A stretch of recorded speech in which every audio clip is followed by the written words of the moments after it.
laisser toute la place au pasteur Timothée pour la prédication, l'exhortation de ce soir. Seigneur, nous te prions pour ton serviteur. Merci pour sa famille. Merci pour son épouse qui le soutient. Père éternel, mon Dieu, mon roi, il y a 1001 raisons pour ne pas qu'il soit ici. Mais il a fait fi de tout cela et il est là. Je bénis ton nom pour le message que tu as mis à son cœur. Parce que Père éternel, mon Dieu, nous qui allons écouter, nous puissions retenir et surtout pratiquer ce que nous allons entendre. Donne-nous, éternel, de ne pas être de simples auditeurs comme nous l'avons vu hier, mais d'être des pratiquants, de ceux-là qui pratiquent ta parole. Aide-nous au nom de Jésus. Amen. Amen. Alléluia. Shalom, shalom. Amen. Shalom au peuple de Dieu. Alléluia. Amen. Amen. Amen. Shalom, shalom. En tout cas, vous êtes les bénis de l'Éternel. Alléluia. Amen. La Bible dit que mieux vaut être 1 heure dans la maison de l'Éternel que 1000 autres ailleurs. C'est ça, on bénit l'Éternel. Parce que nous sommes une nation. Nous sommes une nation. Croyez-moi, c'est en train d'être plus fort et plus fort. Vous allez voir qu'à partir d'un certain moment, quand vous êtes chrétien, c'est comme c'est une nationalité même qui est collée sur vous. C'est comme un passeport. Il y a certaines portes qui vont s'ouvrir, spéciales qui vont s'ouvrir pour vous parce que vous êtes juste enfant de Dieu.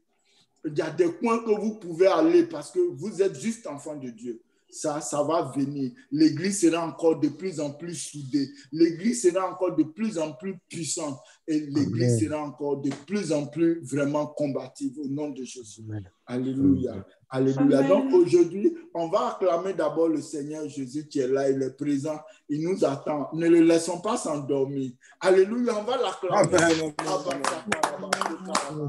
Oh Père, je bénis ton nom, je te rends grâce. Seigneur Jésus-Christ de Nazareth, c'est le roi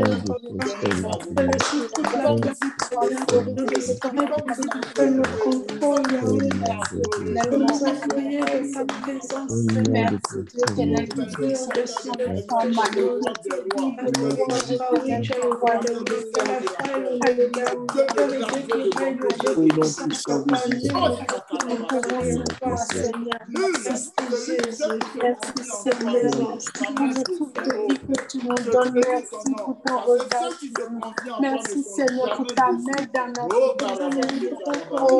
Personne ne vient à l'Éternel parce que tu es là, l'Éternel tout-puissant, parce que tu vas faire de grandes choses parmi nous.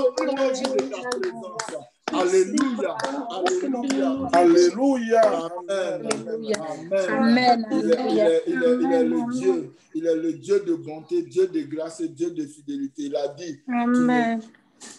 Tu seras toujours la tête et non la queue. Deutéronome 28:13. Alléluia. Alléluia. Amen. Et il nous a bénis. Tellement il nous a bénis, les gens ne veulent pas ça.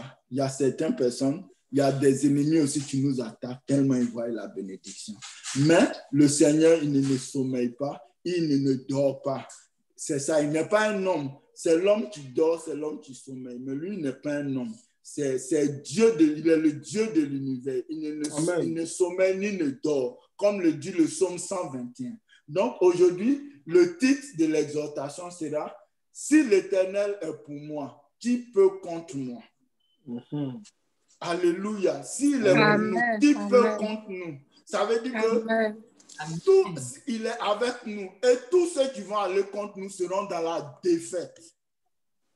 Et aujourd'hui, en tant qu'enfant de Dieu, comme le psaume 1 le dit, tout ce que tu fais va te réussir. Donc, si tout ce que tu fais te réussit, les gens vont avoir les yeux sur toi. Donc, si les gens ont les yeux sur toi, il faut apprendre à manier la parole de Dieu. Il faut apprendre à manier l'épée pour couper les têtes au nom de Jésus. Alléluia. Amen. Et Dieu, il nous a donné l'épée pour couper les têtes. La parole de Dieu, c'est l'épée du Saint-Esprit aussi. Alléluia, alléluia. Il nous a donné le pouvoir de marcher sur les serpents, sur les scorpions et sur toute la puissance de l'ennemi sans que cela ne puisse nous nuire. Les ennemis, ils sont aussi physiques, ils sont aussi spirituels. Il y en a qui sont des scorpions, il y a des collègues, il y a des gens qui sont autour de nous qui sont des scorpions, qui sont des serpents. Donc tout cela, on doit l'écraser, on doit le marcher sur eux. Alléluia. On doit dominer sur eux, soit par l'amour, soit par le feu. Alléluia. Amen. Alléluia. Donc aujourd'hui, le titre, l'exhortation va porter sur un psaume assez célèbre qu'on connaît, que les chrétiens connaissent. Quand tu te réveilles la nuit et puis tu commences à prier là, le psaume 91 revient souvent. Donc on va aller avec le psaume 91. Alléluia. Alléluia. Amen. Amen. Amen. Donc, on va lire le psaume 91. En tout cas, aujourd'hui, pour qu'on aille un peu plus vite, je vais demander à notre sœur, très chère sœur Lily, de lire le psaume 91 pour nous.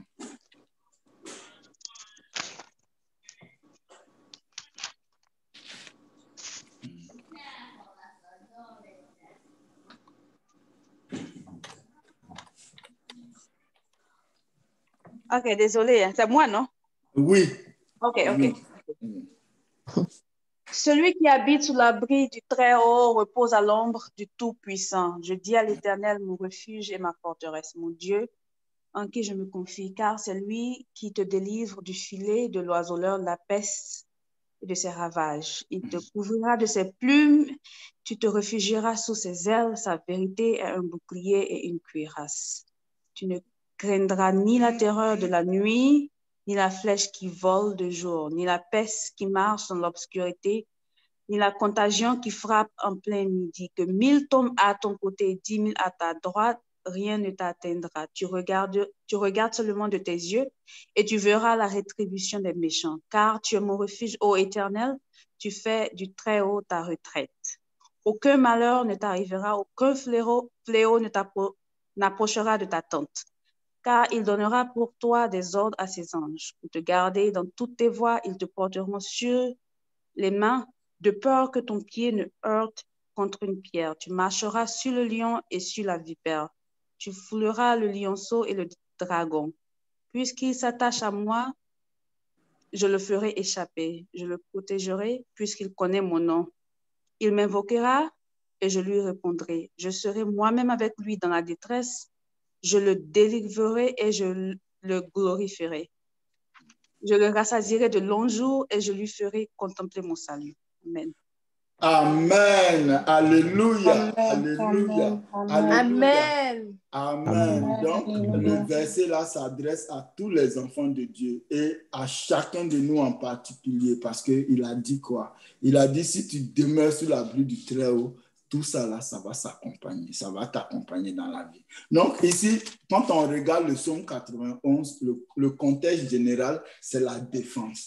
Parce que dans la guerre, ça veut dire que dans la guerre, il y a deux catégories. Il y a l'attaque et puis il y a la défense. Donc, la défense, c'est quand l'ennemi t'attaque et tu te défends. Et puis, il y a le cas où toi-même, tu vas dans le camp de l'ennemi et puis tu le tailles en pièces. Donc, aujourd'hui, on va regarder la défense. Comment il faut se défendre. Et quelles sont les conditions dans lesquelles on est défendu par le Seigneur.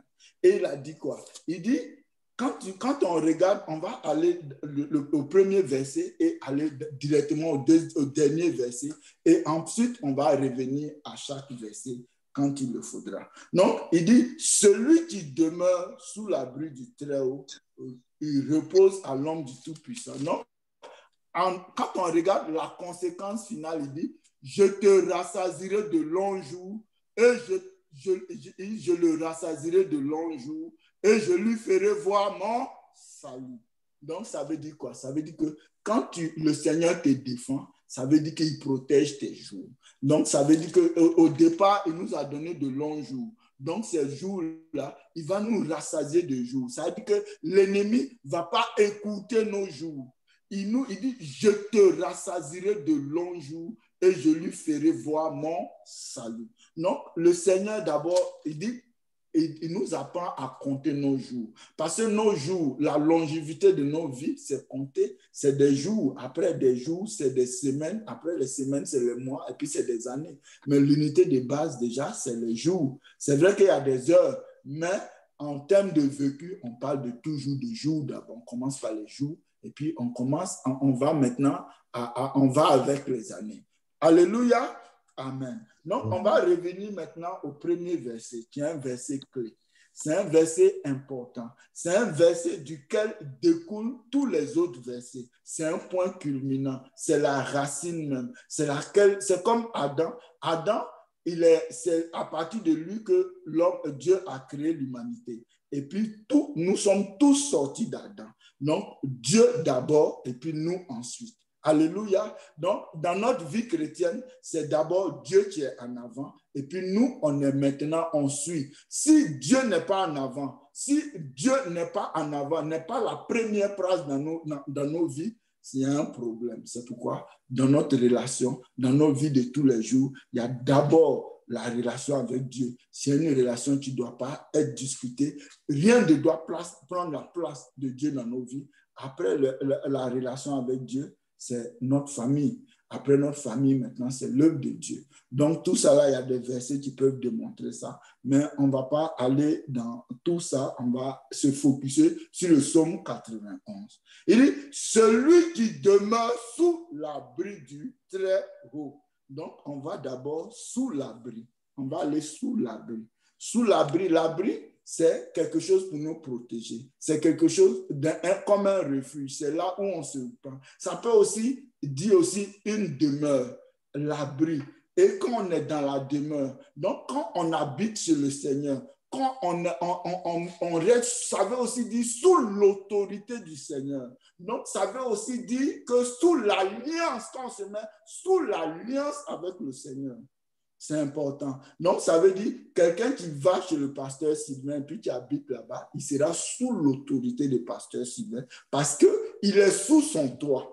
Alléluia. Amen. Donc, tu ne peux pas aller chez le pasteur Sylvain et puis commencer à lui dicter ce que lui va faire. C'est ça. Non, en tant qu'enfant de Dieu, que quand tu demeures sous l'abri du Très-Haut, tu es sous la loi du Seigneur, tu es sous les principes de Dieu, tu es sous la parole de Dieu. C'est en ce moment-là que les deux autres versets vont commencer à prendre forme dans votre vie. Alléluia. Amen. Alléluia. Donc, quand celui qui demeure sous l'abri du Très-Haut, donc demeure, c'est-à-dire celui qui habite, celui qui vit avec le Seigneur, celui qui fait de l'Éternel ses délices. C'est important. Donc, on doit se mettre dans ça, à cœur, que c'est vraiment un lien fort, c'est vraiment un attachement, c'est un attachement majeur, c'est un attachement total au Seigneur. Mais total en ce sens que le Seigneur est bon. Il attend que petit à petit, au début, quand on est, c'est pourquoi on parle de la nouvelle naissance, la Bible parle de la nouvelle naissance. Celui qui a accepté Jésus comme Seigneur, comme Sauveur, il devient enfant de Dieu. C'est la nouvelle naissance. Donc, on devient enfant et puis on grandit maintenant dans le Seigneur. Plus on grandit, les choses de ce monde-là s'enfuient, quittent nos vies parce que nous, on n'a plus le regard sur le monde, mais on a le regard sur Jésus-Christ de Nazareth. Alléluia. Et c'est ça. Donc, quand tu habites dans la maison du Seigneur, c'est important. Ça veut dire aujourd'hui, tu viens aux États-Unis, tu es sous la protection des États-Unis.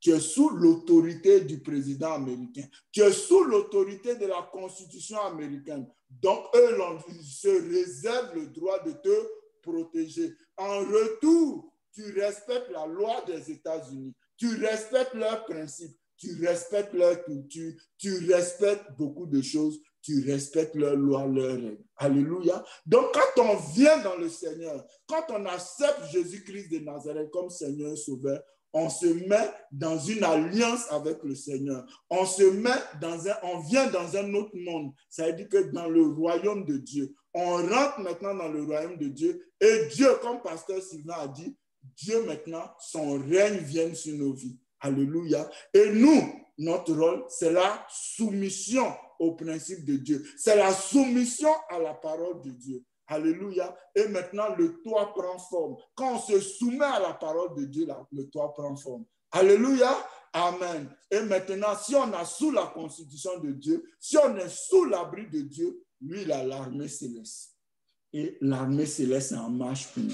C'est pourquoi la Bible dit aussi que nous sommes marqués par le sang de Jésus. Pourquoi? Parce que nous sommes lavés avec le sang de Jésus. Nous sommes donc marqués par le sang de Jésus. Aujourd'hui, moi, j'ai ma voiture, mais dès que tu touches ma voiture, j'ai bien dit, qu'est-ce que tu cherches au coup de ma voiture? Qu'est-ce que tu fais là? Mais qu'est-ce que tu fais là? C'est ça. Donc, étant donné que nous sommes marqués par le sang de Jésus, nous sommes la possession de Dieu. Si quelqu'un nous touche là, tu ne sais pas combien d'anges vont se déployer. C'est pourquoi Jésus disait, il dit, mon royaume n'est pas de ce monde. Sinon, il y avait combien d'autres d'anges qui allaient se déployer? Je ne connais pas le verset par cœur. Lui, tu peux chercher le verset. Mais il y a combien? Il y a des autres d'anges qui allaient se déplacer pour venir me défendre. C'est la même chose. C'est la même chose avec le Seigneur. Nous appartenons à Jésus-Christ de Nazareth. Nous, plus que ça, plus que l'appartenance, nous sommes ses enfants. Donc, quand quelqu'un nous touche, il y a une armée d'anges qui vient demander pourquoi tu l'as touché. Mais le pourquoi là, souvent c'est très fort. Tellement fort que l'ennemi s'en va en courant parce qu'il ne s'amuse pas. Les anges là, eux, ils ne rigolent pas. Demandez, c'est parce qu'il n'est pas encore, il n'est plus, il est avec le Seigneur, le pasteur, le prêtre Zacharie. Il connaît, il a voulu questionner le commandement de Dieu, l'a rendu meilleur, le Seigneur l'a rendu meilleur. Ça, c'est Luc chapitre 1. Le Seigneur l'a rendu meilleur. Il dit, l'ange l'a rendu, il dit, tu ne vas pas parler jusqu'à ce que ton enfant vienne au monde. Donc, eux, ils sont très nerveux, on ne discute pas avec eux, ils frappent, ils cassent la gueule. Donc, ils ne rigolent pas, les anges. Alléluia. Amen. Yeah. Donc, on va aller encore dire, celui qui demeure sous l'abri du Très-Haut repose à l'ombre du Tout-Puissant. Donc, quand tu es avec le Seigneur, quand tu demeures dans le Seigneur, tu demeures dans son alliance, tu demeures dans sa parole, en ce moment, lui déploie sa protection sur toi. Il déploie la plénitude de sa protection sur toi. Il t'équipe pour que vraiment tu sois sous sa protection. Alléluia. Ruth, tu peux lire, s'il te plaît. Jean 18? Oui. Okay. Oui. Okay. Jean 18, verset 36. Mon royaume n'est pas de ce monde, répondit Jésus. Si mon royaume était de ce monde, mes serviteurs auraient combattu pour moi afin que je ne fusse pas livré aux Juifs. Mais maintenant, mon royaume n'est point d'ici-bas. Amen. Amen. Donc, dans d'autres versets, il parle des anges, là, il parle d'une autre d'ange, là. Donc, c'est ça. Donc, Jésus a donné un contexte. En fait, c'est parce qu'il devait être livré. Mais son heure a arrivé. Mais quand son heure n'était pas de venir, là, personne ne pouvait même le toucher. Il allait dans le temple, il a mélangé tous ceux qui venaient faire du commerce. Personne n'a pu le toucher. Donc, c'est pareil pour nous. Dieu, le Seigneur Jésus, il est Dieu, en même temps, il est homme. Mais c'est lui, le modèle parfait. C'est pourquoi il dit, il s'appelait le Fils de l'homme. Le Fils de l'homme. Donc, nous nous identifions à Jésus-Christ de Nazareth. C'est notre maître, c'est notre Seigneur, c'est notre modèle aussi parfait. Il est venu en homme aussi, c'est aussi un modèle pour nous. Parce que lui aussi, il s'est fait homme, il est venu, il a souffert comme nous, il a supporté les souffrances et puis il est parti. Donc, en tant qu'homme aussi, on a les yeux rivés sur lui et on le suit. Et il est en même temps Dieu. Alléluia. Amen. Donc, il repose, il dit, celui qui demeure sous l'abri du Très-Haut repose à l'ombre du Tout-Puissant. Ça veut dire quoi? Ça veut dire aussi que quand tu es dans le Seigneur, quand tu es dans la parole de Dieu, quand tu es dans l'obéissance aussi, tu es dans le repos. Le repos aussi signifie la victoire. La victoire dans le Seigneur. Parce que quand on est dans le repos, ce n'est pas forcément qu'on n'a pas de problème. Mais chaque fois qu'il y a des problèmes, le Seigneur fait que nous sortons victorieux. Alléluia. Je vais raconter une anecdote. Il y a un pasteur qui racontait une anecdote, là, c'est une parabole. Il y a un monsieur qui avait une très grande maison et puis après, quelqu'un tapait à la porte. Il était dans sa maison. Il avait une très grande maison, vraiment un château. Et quelqu'un tape à la porte, il vient doucement, il ouvre la porte, il voit c'est Jésus. Oh, mais Jésus, oh, mais vraiment, je suis content de te voir, rentre. Et Jésus rentre et puis il dit, je te donne la plus belle chambre là-bas, il faut dormir. Non, Jésus va, il reste dans la chambre, il dort. Et un autre homme, quelqu'un d'autre frappe. Toc, toc, toc, toc, toc, toc. Il vient un loup, c'est le gars avec le cornes. Il dit comment il lutte avec nous, il le fait sortir. Il le fait sortir. Mais Jésus, toi, tu es là. Et puis, ben, je me bats. Il dit, bon, je te donne une deuxième chambre. Il a pris, ok, les 2 chambres sont à moi. L'ennemi arrive encore. Et quand il arrive, qu'est-ce qu'il fait? Il tape, il ouvre. C'est le même gars avec les 2 cornes. Vous le connaissez, hein? Il lutte, il le fait sortir. Il dit, mais Jésus, mais tu étais là. Et puis le gars, il veut rentrer dans la maison. Après une deuxième fois, il lui donne, il dit, bon, je te donne maintenant tout le haut, tout le premier niveau où tu es, c'est pour toi. Le gars vient encore, tac, il ouvre la porte, c'est le même. Les deux luttes jusqu'à le faire sortir. Mais Jésus, pourquoi tu n'es pas venu m'aider? Mais Jésus dit rien, il sourit seulement. Après, il dit, un moment, il dit, Jésus, toute la maison à toi, ça t'appartient, c'est pour toi. Maintenant, le lendemain, le gars dormait, il y a quelqu'un qui tape, c'est Jésus même qui se lève. Et puis il s'en va. Et il ouvre, c'est le même gars avec les 2 cornes. Il dit, excuse-moi, je me suis trompé de maison. Donc, pour dire quoi? Pour dire que quand notre vie, nous, ce qu'on a, on doit tout laisser dans la main du Seigneur. Ça veut dire que demeurer totalement, abandonner tout dans ses mains. Ça ne vient pas du jour au lendemain, c'est clair. Mais on a l'idée qu'on doit s'abandonner dans les mains du Seigneur. Et quand l'ennemi arrive là, c'est Dieu lui-même qui s'en charge. C'est le Seigneur même qui s'en charge. Alléluia. Amen. Donc, il dit, le verset 1, c'est vraiment riche. Il dit, je dis à l'Éternel, mon refuge et ma forteresse, mon Dieu en qui je me confie. Donc, le Seigneur est notre refuge, il est notre forteresse. C'est le Dieu en qui nous nous confions. Donc, il faut savoir ça, que le Seigneur, c'est notre forteresse. Quand on est dans le Seigneur, lui-même, il combat pour nous. Lui-même, il bloque. S'il ouvrait nos yeux pour voir combien d'attaques que lui bloquait, on allait tout être couché par terre, en face par terre, en train de l'adorer jour et nuit. S'il ouvrait nos yeux pour voir le nombre d'attaques, le nombre de dangers, comment il nous protège, on serait vraiment... Il y a des prières même qu'on allait arrêter de faire. Je me souviens, une fois, pasteur Sylvain disait, si on devait prier pour tout là, tout ce que vraiment, toutes les attaques là, on ne s'en sortirait pas. C'est ça. Souvent, ça dit, notre marche avec le Seigneur, notre foi en lui, notre compréhension de la parole de Dieu, ça dit que notre engagement vis-à-vis du Seigneur change la perspective. Ça change beaucoup de choses. Ça change énormément de choses. C'est pourquoi, je me souviens, il y a un pasteur, là, il avait fêté récemment, il y a 4 ans de cela, il avait fêté ses 50 ans de ministère. C'est vrai que la longévité, la durée du ministère, ce n'est pas ça qui détermine notre foi, mais quand même, quelqu'un qui a fait 50 ans dans le ministère, ça veut dire qu'il a vu beaucoup de choses. Il y en a qui ont abandonné après 1 an, il y en a qui ont abandonné après 2 ans. Mais lui, il a fait 50 ans de ministère et puis il avait sa femme. Donc, ça veut dire qu'il a de l'expérience à communiquer, il a beaucoup de conseils à dire. Il dit, moi là, il dit à Hassan, moi là, dans mon église là, on ne prend pas mon micro pour parler de Satan. Tu prends mon micro pour parler de Satan, je t'arrache. Mon micro là, c'est pour glorifier le Seigneur. Je ne parle jamais des démons ni des sorciers dans mon micro. Parce que ceux-là, ils sont...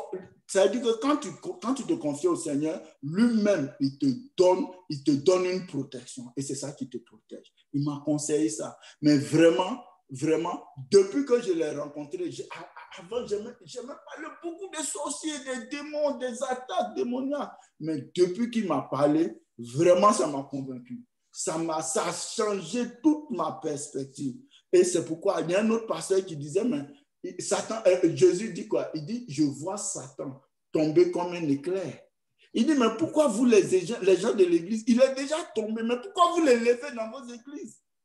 Ne les levez pas. Écrasez sa tête, c'est tout. Il est sous vos pieds.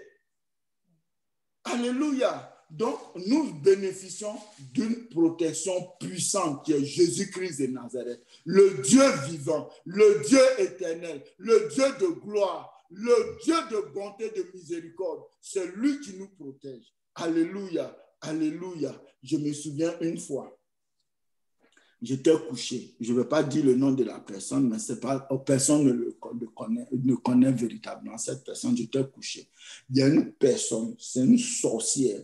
Je dis, je n'ai même pas prié. La personne est venue. La personne voulait m'attraper. La personne ne réussissait pas. C'est comme s'il y avait un bouclier autour de moi. La personne ne pouvait pas m'atteindre.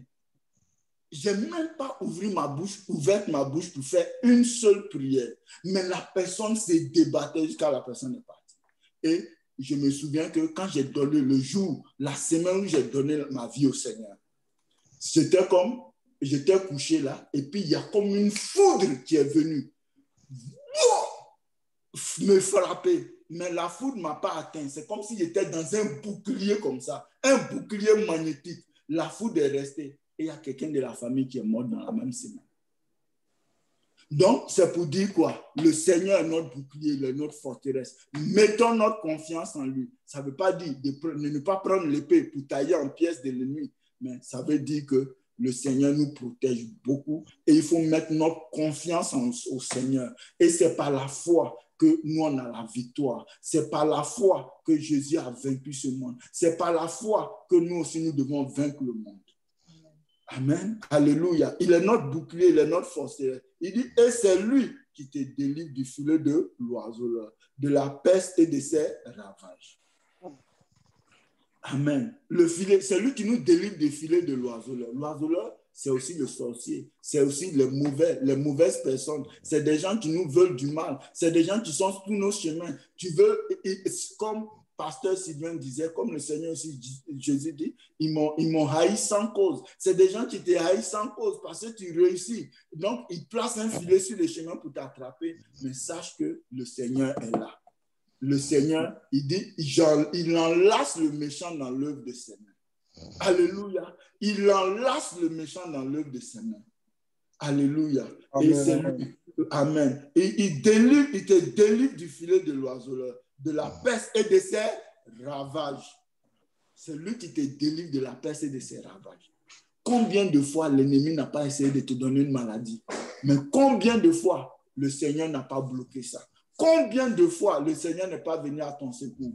Combien de fois il ne t'a pas délivré de ses ennemis qui t'attaquent? Non, le Seigneur est là pour nous protéger. Il a une protection, il est puissant. Non, il y a des choses vraiment.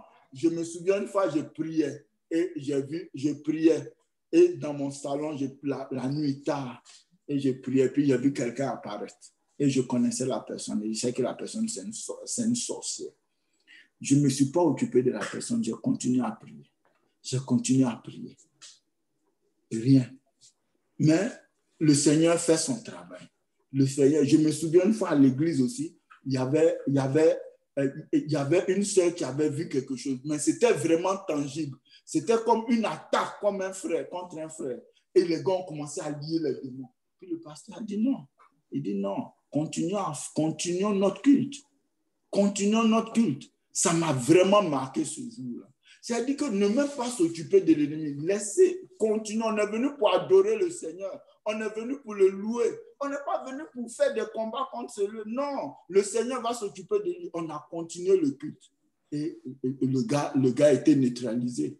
Le gars a été neutralisé. Donc, faisons confiance au Seigneur. Mettons notre confiance en lui. Alléluia. Il nous protège. C'est lui qui veille sur nous, veille avec grâce sur nous. C'est lui qui nous délivre du filet de la peste et de ses ravages, de ces maladies inspirées par le démon. De ces maladies inspirées par le démon. Non, c'est pas le Seigneur te protège contre la maladie inspirée par le démon. Au nom de Jésus. C'est pourquoi le Seigneur veut qu'on ait l'attention vers lui. J'ai expliqué ça une autre fois. Une fois quand mon épouse était, moi, on avait le ministère de la jeunesse ici à Bayshore, Assembly of God of Bayshore. On avait le ministère de la jeunesse ici. On donnait des cours bibliques aux jeunes adultes. Et il y a un jeune qui m'a posé la question, m'a dit, qu'est-ce qu'il ne faut pas faire quand on est chrétien? J'ai commencé à lui répondre, mais j'ai prié fort parce que je sais que c'est une question capitale. Et voilà ce que le Seigneur m'a dit. Il dit, dans le jardin d'Éden, il y avait l'arbre de la vie, et puis il y a l'arbre de la connaissance du bien et du mal. Mais qu'est-ce qui a perdu Adam et Ève? Ce n'est pas l'arbre de la vie, c'est l'arbre de la connaissance du bien et du mal. On n'a pas besoin. Quand tu as l'arbre de vie, tu vas connaître automatiquement le bien et le mal. Tu n'as pas besoin de te concentrer sur le bien et le mal, savoir qu'est-ce qu'il faut faire, qu'est-ce qu'il ne faut pas faire. Non, la chrétienté, être enfant de Dieu, ce n'est pas un ensemble de règles. Non, c'est une relation qui est basée sur une alliance, la nouvelle alliance. Ce n'est pas un ensemble de règles. Non, ce n'est pas fais pas ça, fais pas ci. Ça, c'est on est enfant. Non, mais c'est une relation qu'on développe au fur et à mesure. Et quand tu es dans cette relation-là, le Saint-Esprit, c'est lui qui te convainc du péché, de la justice et du jugement. Donc, tout ça, là, tu vas le savoir automatiquement.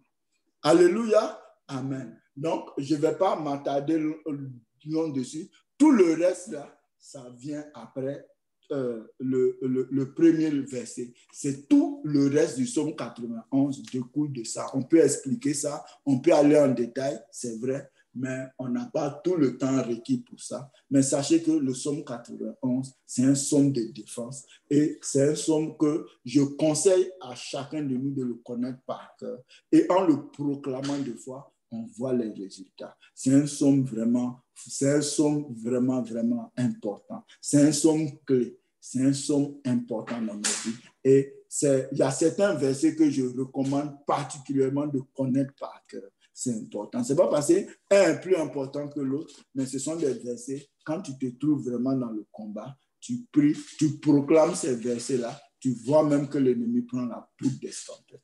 Il est parti. Alléluia. Donc, voilà ce que le Seigneur a mis dans mon cœur ce soir, que je voulais partager.